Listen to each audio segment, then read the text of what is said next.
Technical difficulties, please stand in line. Yeah. Hey guys, it's Token Dave over here. The dorky token black guy is just trying to get by, and this is my bro Isao and everything, whom you will be seeing in the future. Just giving you a heads up and everything. I'll be taking over the world. Well, you know, speaking about taking over the world with your hood on and everything, we actually just saw Last Jedi, and here's the. After we just saw it, I want to give us our initial reaction. So, bro, what'd you think? I'm gonna keep it short because I've been known to spoil stuff. I'm not gonna do that. It's awesome. It is. I have one major gripe. I won't say what that is. That's a spoiler. Mm-hmm. But if you don't see that gripe, then don't even look for it because it did not destroy the movie in any. It has to be going to one of my top 3 favorite Star Wars movies, and that says a lot, guys. That says a lot. They're not going to be able to top this. Just like I don't think Return of the Jedi topped Empire Strikes Back. No, it did not. So just like that couldn't be topped, this is not going to be topped. And if they do that, all props to. Well, I'll be frank. They're not going to top it because just to let you, to remind some of you guys, I was not a fan of Force Awakens and everything, and one of the reasons why I'm 100% confident that they're not going to top it is because J.J. Abrams is supposed to direct the final movie, so I know for a fact he's not going to be able to top this movie. I'm hoping J.J. Abrams takes a cue from this director. He was executive producer of this one, so maybe he'll take a cue. And but honestly, I do like J.J. Abrams. We disagree on a lot of things. According to J.J. Abrams, he did a good Star Trek 1, and I like Star Trek 2. We disagree on that. Yeah. What you call it? What was I going to say? I was a big fan of Fringe. Heart of the Darkness. No, Fringe is awesome. Fringe is awesome. Yeah, I think he does sci-fi well. So he does. It's just what he does for me when he tries to do like major things or when he tries to be like unpredictable. It's like, yo, JJ, we know where you're going. Right, we can see where you're going. It's not going to work. Predictability, he's very predictable. He does send very big haymakers that you can see a mile away. Yes. And they connect with some people and they knock them out and they're bowled away. But at the same time, he's very predictable. His directing style is very predictable, but it's entertaining. I like it. But we'll see how the final movie comes out. Yeah. Now, see, with me, like, you know, I think you're a bigger fan than me because I think you read some more of the books, what's now considered the legacy and everything. God fucking damn it, Midget make it look. I mean, I know he created it, but like, I really, as good as this movie is, one thing that really bothers me is the extended universe is like they did away with it, which really sucks. From what I understand, they're making it like an alternate, and it means they're making this one the main one. What I did like about this, because what always bothered me about, and I can spoil the books, right? Yeah, you spoil the books and everything. Okay. So what I never liked really about the original universe was that the Skywalkers never really became as powerful as they should have.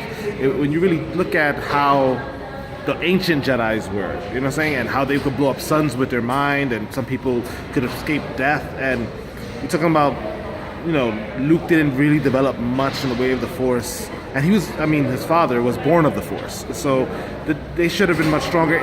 This movie, however, without spoiling, shows a different type of side to the Skywalker blood. I will say that. And like, you know, we both always argued about like, you know, he actually had more respect for Luke. I always thought, Luke is cool and everything, but you know, he's not that. This movie actually really justified Luke Skywalker, both as a character and as a Force wielder. Right. It big time. It showed the difference between the last time you seen him in Episode 6 but Episode 6 was Return of the Jedi. Yeah, right, the last time we saw him. We see him in Episode 7, but I mean, the last time you seen him use the Force, in Episode 6, and how he looks now, it looks like he's advanced quite a bit, and that's where I used to say, well, he had no training, he had nobody to really show him for too long the ways of the Force. There's no way he would have learned all that stuff. But nope, he's good. It was well done. What did you think about what did you think about the characters and the pacing in this actually? Besides Luke, you know. Okay, so other characters. Let's see. I have my issues with Kylo Ren a little bit. I can't list them because it'll be a spoiler. I know. A spoiler. I have my issues with him. But I'm glad. I will say this: by the end of the movie, my issues were kind of resolved, and I'll explain what those issues are to you in private. But maybe you guys can see what I'm talking about. I have some issues with Kylo Ren. See, I have issues with Kylo Ren too, but like I will say that like he's more enjoyable in this movie than in the last movie. 100%. In the last movie, he came off like the quintessential millennial and everything. Yes, yes, and actually, I think I'm glad they put him as a bad guy doing that, because if he was the hero doing that, that would have really pissed me off. I think I would have walked out. You can't walk out of Star Wars. So none of the other antagonists or protagonists like stood out to you, because like a few of the protagonists stood out to me actually. Okay, so I like Finn.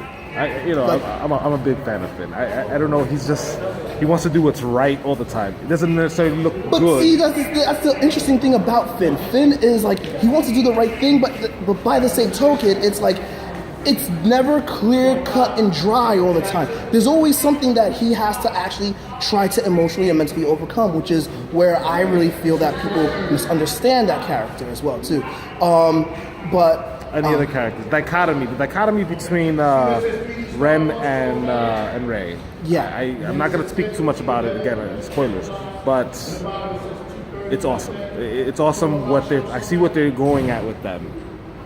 I can't say. They can't. I see where they're going in terms of their destinies. Let's just say it like that. Can I say that? Okay, yeah. And we'll leave it at that. Well, I gotta actually wrap this up because it's almost 7 minutes. But I'll just give like some short things before I do, because I'm going to do a lowdown a little bit later.